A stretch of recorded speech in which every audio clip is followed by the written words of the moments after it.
بسم اللہ الرحمن الرحیم۔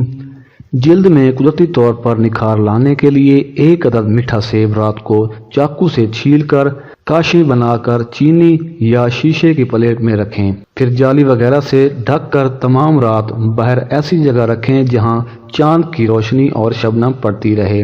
صبح نہار منہ ہاتھ دھونے کے بعد یہ کاشیں کھا لیں۔ چند ہی دنوں میں چہرے پر تازگی اور چمک پیدا ہو جائے گی۔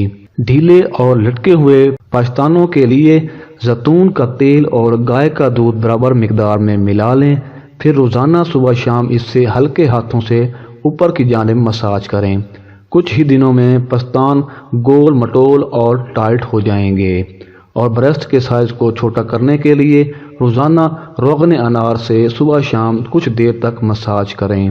جب دماغی تھکن کا احساس ہو تو کام چھوڑ کر ایک گلاس پانی یا دودھ یا لسی ایک ایک گھونٹ کر کے پینے سے سر کی جانب دوران خون کم ہو جاتا ہے اور دماغی تھکان میں فوری آرام آ جاتا ہے۔ لیموں کا اچار بڑی ہوئی تلی کو کم کرتا ہے، اس میں خون کو پتلا کرنے کی صلاحیت موجود ہوتی ہے اور اس سے خون میں کولیسٹرول کی سطح کو اعتدال میں رکھنے میں بھی مدد ملتی ہے۔